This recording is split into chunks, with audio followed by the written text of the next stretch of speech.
नमस्कार। आज हामी एउटा एकदमै संवेदनशील र अलि अप्ठ्यारो विषयमा कुरा गर्दैछौँ। गाजामा जुन मानवीय सहायता वितरण भइरहेको छ, त्यहाँ खाद्यान्न, पानी जस्ता कुराहरूको बदलामा यौन सम्बन्धको माग भइरहेको भन्ने निकै गम्भीर आरोपहरू सतहमा आएका छन्। हो, यो विषय साँच्चै नै चिन्ताजनक छ र यसका धेरै पत्रहरू छन्। हामीले यो छलफलका लागि विभिन्न स्रोतहरू हेरेका छौँ, जस्तै प्रमुख समाचार एजेन्सीहरू, खासगरी एसोसिएटेड प्रेस एपी न्युजको रिपोर्ट, अनि युएनआरडब्ल्युए र विश्व खाद्य कार्यक्रम डब्ल्युएफपी जस्ता संस्थाहरूबाट आएका जानकारीहरू पनि छन्।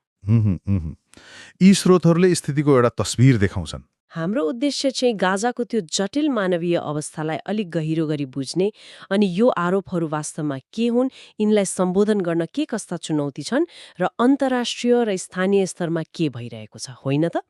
हजुर, ठ्याक्कै। यसलाई अलि विस्तृत रूपमा हेर्नु जरुरी छ। ल, त्यसो भए सुरु गरौँ। सबैभन्दा पहिले गाजाको अहिलेको अवस्था कस्तो छ, अलिकति पृष्ठभूमिबाटै जाउँ न। कुरा त्यहीँबाट सुरु गर्नुपर्छ। गाजामा महिनौदेखि जुन द्वन्द्व चलिरहेको छ, त्यसले कल्पना गर्नै नसकिने विनाश निम्त्याएको छ। लाखौं मानिस घरबार विहीन भएका छन्। विस्थापित भएका छन्। हो, विस्थापित। उनीहरूका घर ध्वस्त भएका छन् अनि आधारभूत आवश्यकता जस्तो कि खाना, सफा पानी, औषधि, यिनीहरूको चरम अभाव छ। अवस्था एकदमै काहाली लाग्दो। एकदमै। रोजगारी त अब के कुरा गर्नु, लगभग शून्य जस्तै छ। पुरै आर्थिक र सामाजिक संरचना नै तहस नहस भएको छ। मानिसहरू हरेक दिन बाँच्नका लागि मात्रै सङ्घर्ष गरिरहेका छन्। यस्तो अवस्थाले त विशेष गरी महिला र बालबालिकालाई अझ बढी जोखिममा पार्यो होला नि। निश्चय पनि। जब यस्तो चरम अभाव हुन्छ, डरको वातावरण हुन्छ, तब मानिसहरू, खास गरी महिलाहरू, अत्यन्तै जोखिमपूर्ण र एक किसिमले भन्यो भने असहाय अवस्थामा पुग्छन्।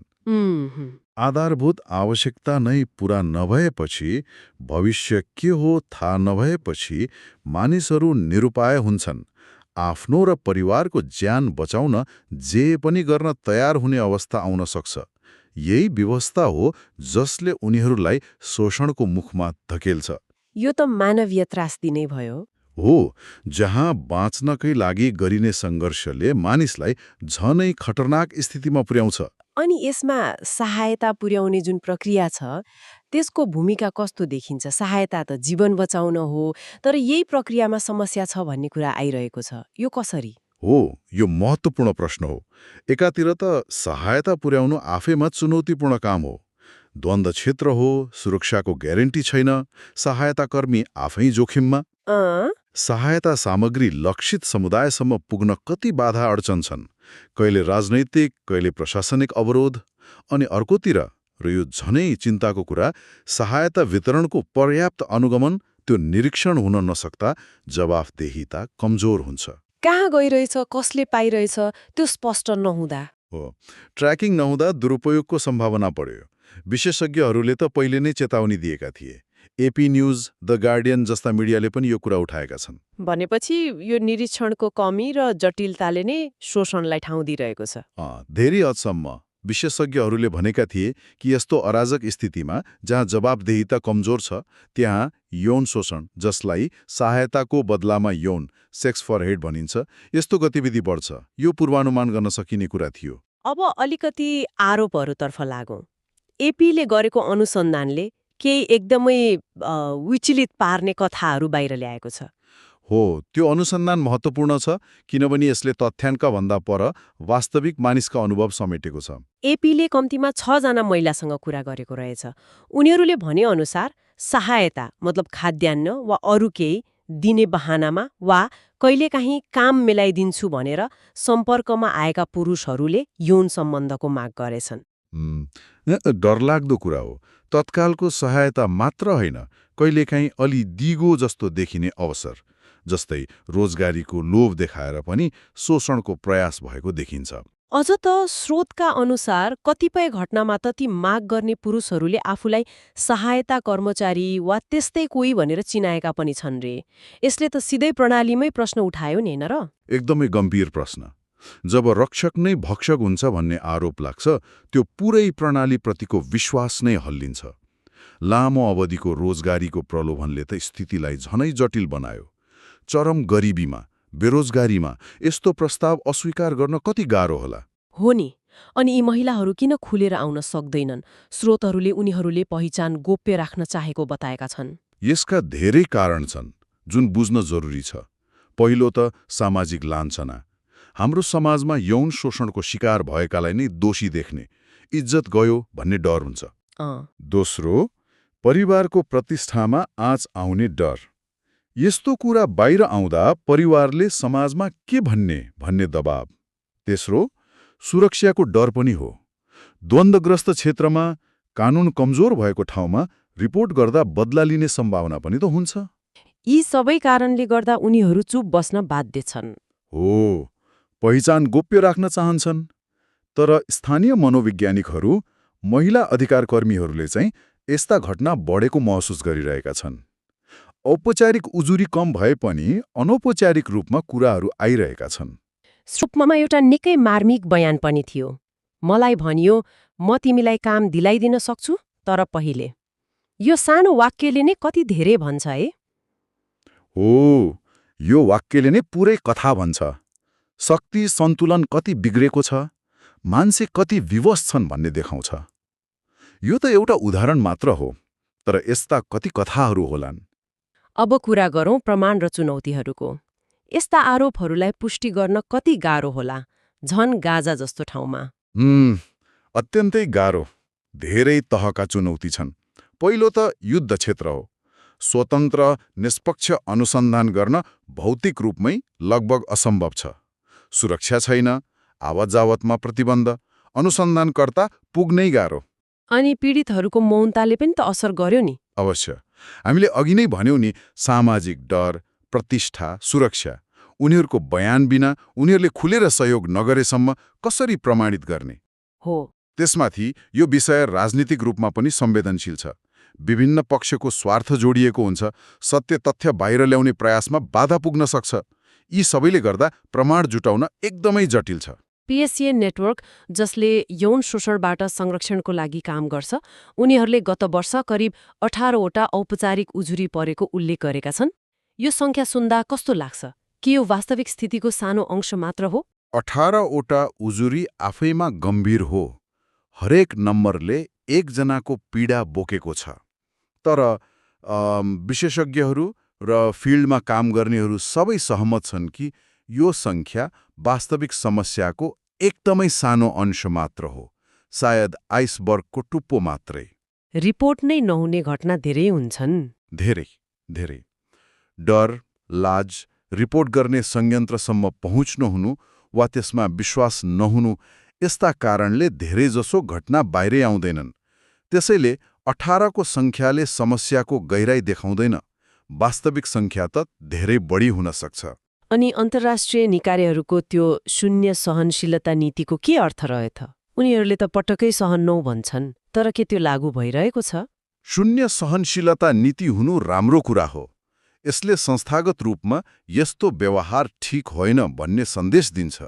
UNRWA, WFP जस्ता ठूला संस्थाहरूमा यस्ता नीति छन्, आचार संहिता छन्, उजुरी गर्ने प्रणाली पनि छ। तर नीति हुनु र लागू हुनु फरक कुरा भयो, होइन? ठ्याक्कै। झन् गाँजा जस्तो जटिल, अस्थिर र स्रोत कम भएको ठाउँमा कार्यान्वयन र अनुगमनमा गम्भीर सीमितताहरू छन्। स्रोतहरूले पनि यही देखाएका छन्। नीति कागजमा राम्रो देखिए पनि जमिनमा त्यसको प्रभाव कति छ, त्यो प्रश्न हो। त्यसो भए यसको जिम्मेवारी कसको त? UNRWA, WFP जस्ता ठूला एजेन्सीहरू अनि स्थानीय संस्थाहरूले के गरिरहेका छन्? जिम्मेवारी त धेरैतिर बाँडिन्छ। ठूला संस्थाहरूले PSCA नियम र शून्य सहनशीलता नीति अपनाएको दाबी गर्छन्। कर्मचारीलाई तालिम दिने, सचेतना बढाउने, उजुरी संयन्त्र बनाउने प्रयास गरेका छन्। यो उनीहरूको औपचारिक अडान हो। तर यी नीति हुँदाहुँदै पनि त्यो बिचौलिया वा अनधिकृत मान्छेहरूले कसरी घुसपाइट गर्छन् त? हो, यो एउटा ठूलो चुनौती हो। सहायता वितरण सधैँ सिधा हुँदैन। कहिलेकाहीँ अन्तर्राष्ट्रिय संस्थाहरूले स्थानीय साझेदार, समुदायको अगुवा वा अरू समूह मार्फत वितरण गर्छन्। यस्तोमा वितरणको अन्तिम बिन्दुसम्म निगरानी राख्न गाह्रो हुन्छ। अनि त्यही प्रक्रियामा शक्ति र पहुँच भएका बिचौलियाहरूले आफ्नो स्वार्थ पूरा गर्न सक्छन्। सहायतालाई नियन्त्रण गरेर त्यसको बदलामा अनुचित फाइदा उठाउन खोज्ने जोखिम रहन्छ। खास गरी जहाँ मान्छे अत्यन्तै विवश छन्। हो, र जवाफदेहिता प्रणाली कमजोर छ। यस्तोमा स्थानीय संस्थाहरूको भूमिका कस्तो हुन्छ? उनीहरूले केही फरक गरिरहेका छन्? स्थानीय एनजिओ र समुदायमा आधारित सञ्जालहरूको भूमिका यहाँ निकै महत्त्वपूर्ण हुन्छ। उनीहरू समुदायसँग नजिक हुन्छन्, त्यहाँको अवस्था राम्ररी बुझ्छन्। स्रोतहरूको अनुसार उनीहरूले पारदर्शितामा जोड दिएका छन्। महिला केन्द्रित वितरण प्रणाली, जहाँ महिलाले सुरक्षित र सम्मानपूर्वक सहायता पाउन् त्यस्तो व्यवस्था गर्नु पर्छ भनिरहेका छन्। त्यो त एकदमै जरुरी देखिन्छ। अनि सबैभन्दा महत्त्वपूर्ण, पीडितका लागि सुरक्षित, गोप्य र पहुँचयोग्य रिपोर्टिङ संयन्त्र चाहियो बनेका छन्, ताकि उनीहरूले डर बिना उजुरी गर्न सकुन्। साथै निष्पक्ष अनुसन्धान र दोषी पाइए कडा कारवाहीको पनि माग छ। स्थानीय ज्ञानले पक्कै मद्दत गर्छ होला। हो, समस्याको जडसम्म पुग्न र समाधान खोज्न मद्दत गर्न सक्छ। यी त भए प्रक्रियागत र संस्थागत कुरा, तर यसको मानवीय र नैतिक पक्ष झनै गहिरो छ नि। जब जीवन बचाउन आएको हात नै शोषणको औजार बन्छ, त्यसले व्यक्ति र समुदायमा कस्तो असर पार्छ होला? असर भयानक हुन्छ, दूरगामी हुन्छ। पहिलो त पीडित व्यक्तिमा शारीरिक र मानसिक आघात, पीटीएसडी, डिप्रेसन, चिन्ता, आत्मसम्मानमा गहिरो चोट, यी सबै दीर्घकालीन समस्या हुन सक्छन्। अनि समाजले पनि त? हो, समाजले बहिष्कार गर्न सक्छ, जसले पीडा झन बढाउँछ। अनि समुदाय र पुरै सहायता प्रणालीमा चाहिँ? जब सहायता दिने भनिएका मान्छे वा प्रणालीबाटै शोषण हुन्छ, तब पुरै सहायता प्रणालीप्रतिको विश्वास टुट्छ। मान्छेहरू सहायता लिन जान डराउन सक्छन्, सहायता कर्मीलाई शङ्काले हेर्न थाल्छन्। गहिरो अविश्वास पैदा हुन्छ। हो, यसले गर्दा वास्तविक आवश्यकतामा परेका तर डराएका मान्छेहरूसम्म सहायता पुग्न झनै गाह्रो हुन्छ। अन्ततः यसले मानवीय सहायताको मूल उद्देश्यलाई नै कमजोर पार्छ। यो विश्वासको सङ्कट हटाउन धेरै समय लाग्छ। पीडितहरूलाई सहयोग पुर्याउने सन्दर्भमा उनीहरूको सुरक्षा र गोपनीयतालाई पहिलो प्राथमिकतामा राखेर कसरी मद्दत गर्न सकिएला?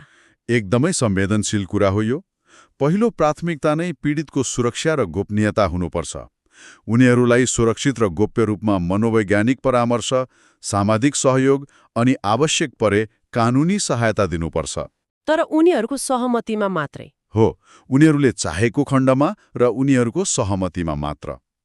सहयोग दिने संयन्त्र पनि विश्वासीय, पहुँचयोग्य र पीडित मैत्री हुनुपर्छ, ताकि उनीहरूले थप चोट महसुस नगरून्। आजको यो विस्तृत छलफलमा हामीले गाजाको मानवीय सङ्कटभित्रको एउटा अत्यन्तै अँध्यारो पाटो, सहायताको बदलामा यौन शोषणको आरोपलाई विभिन्न कोणबाट केलाउने प्रयास गर्यौं।